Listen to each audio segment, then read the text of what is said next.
Welcome back to the channel, guys. It's been a little bit since I filmed a video, so hopefully I'll get this one out today or tomorrow for you guys. But in today's episode, we are finally going to be working on the 240SX.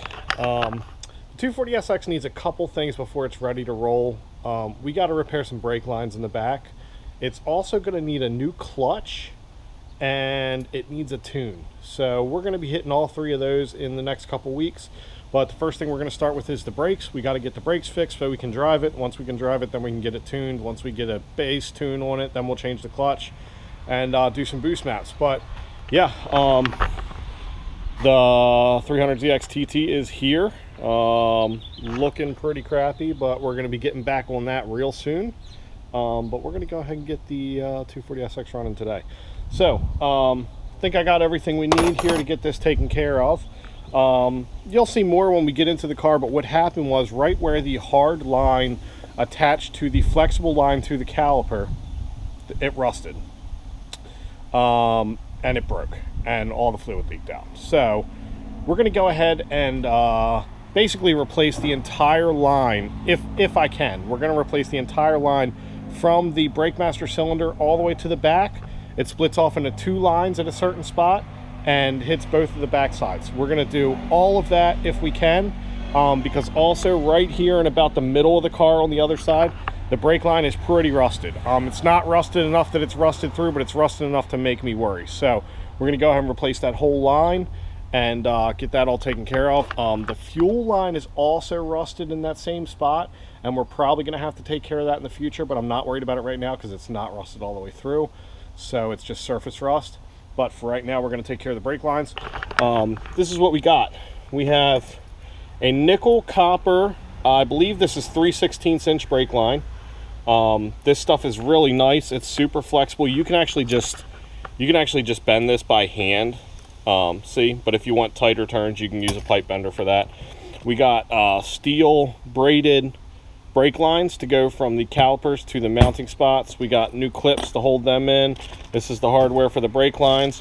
We're going to try to reuse the factory T-connector that branches out to both back lines, but if we can't, we got a new one here. And then obviously we have all our fittings. We have a straight union if we need to use that somewhere. And then we have our double flaring tool. So there's basically three different kinds of flares. There's a single flare, there's a double flare, and then there's a bubble flare. This kit will do bubble flares and double flares and single flares. It'll do all three. But what we're going to be using is the double flare. Double flare is pretty standard for most Japanese cars, and I believe most American cars. I think most European cars use the bubble flare. And then the single flare isn't really used for anything that's high pressure. So we'll go over how to use this in a little bit when we get the old line out and we start shaping our new line. But as you can see, it comes with the clamps, the tools to do all the flares. It comes with a bender, and this kit was about $40 or something like that, $45. So worth the money. I'm sure we'll be using it in the future. Eventually on the 240, when we pull the motor in the future, we're going to tuck all the brake lines inside the dash. So we'll definitely be getting more use out of that when we do that. But for right now, we're going to get the car jacked up.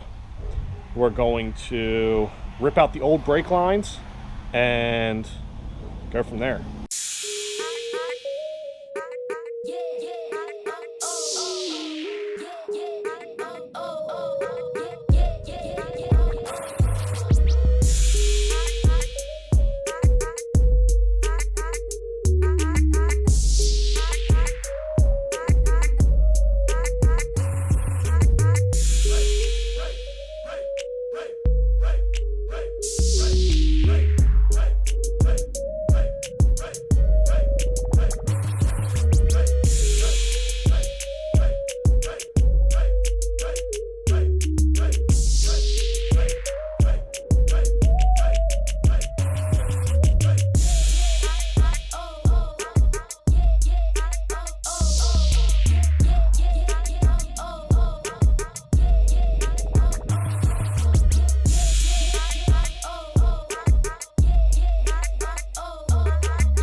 Alright guys, so I couldn't get it out in one piece because it's a little tricky at the end. But what we got is right down here in the engine bay, right there is a union for the rear brakes, and it kind of snakes through that opening down there. So that's this end up here. And I got that one off clean, and it does this weird twisty, runs down all the way across to the back, hits this T, and then branches out to the left and the right brakes. So that's what we're working with. That's what we're going to try to create.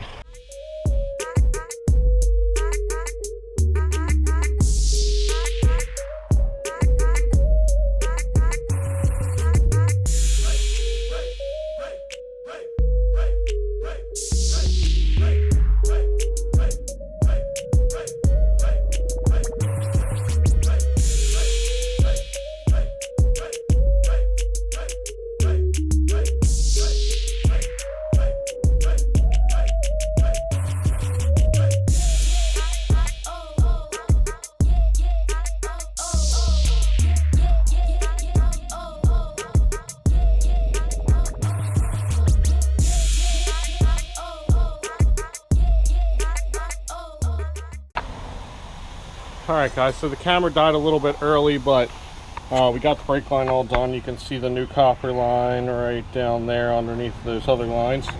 Runs all the way to the back and hits the three-way splitter for the left and the right. So now what we're going to do is we're going to make the lines that go out to the left and the right, and they're going to be a little bit easier because we can make those outside of the car. So we're going to go ahead and do that now.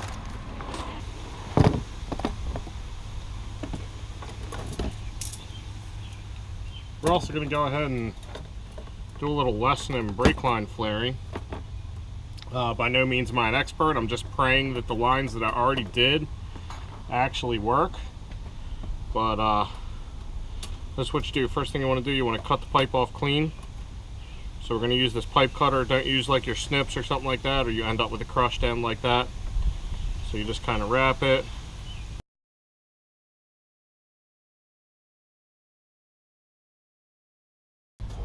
Then you want to take a file or a pick. This one's a little big, but it does the job, and you just want to file around the outside. Kind of give it a little bit of a chamfer or a round edge on the outside. Make sure it's nice and clean and there's no burrs on it. And then slip your end on. Do not forget to put your end on first. Then we're going to clamp it in the clamps here.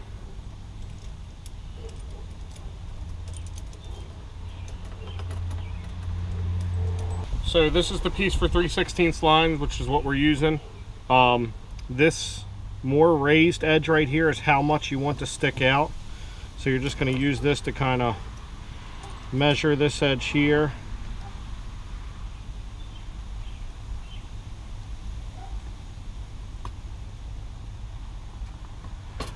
You want to make sure these are really tight, because if you don't, it'll just slip out when you're doing your flare.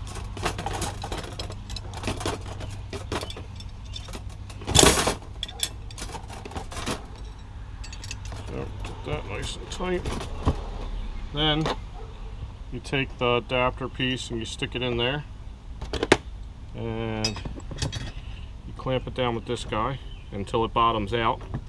You want to try to make sure that this is nice and even and straight as you possibly can. So just kind of, once you get it snugged up, just kind of take a look, make sure it looks like it's on there right. And you just want to crank on it until it bottoms out right there. And then we're going to pop this off.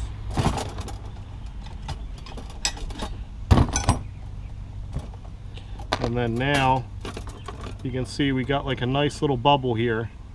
And then the reason this is a double flare is because what we're going to do is we're going to take this 45-degree point without the adapter, and we're going to push it on down here again. And what it's going to do is it's going to double this metal on top of each other at the end. So you're basically bubbling in, and then you're folding it over on itself. And that's what gives you a nice tight line that you need for these brake lines.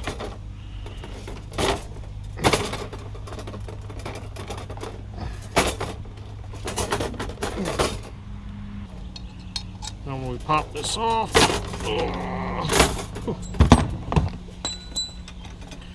Should have a nice double flare.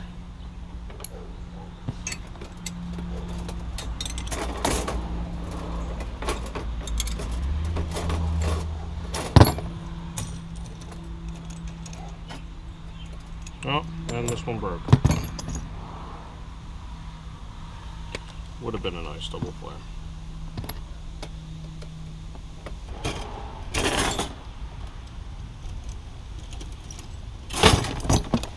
There we go. Just clean up any sharp spots on the end here.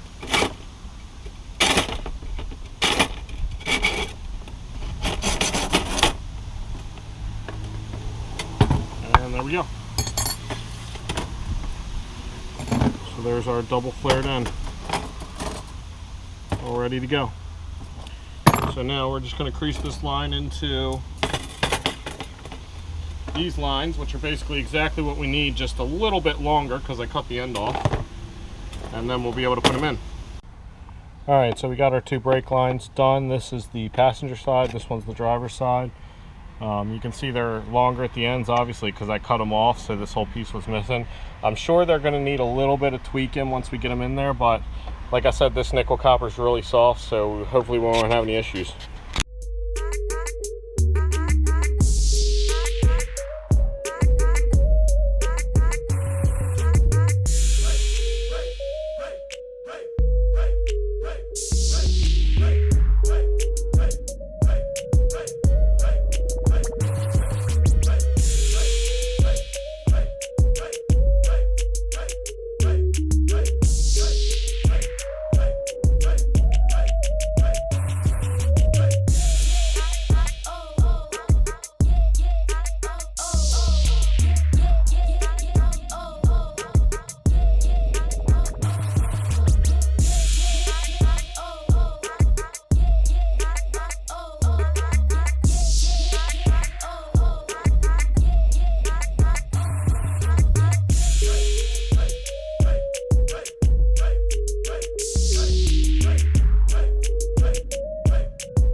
Well, I kind of expected a fail since this is my first time flaring brake lines, but literally every single one leaks.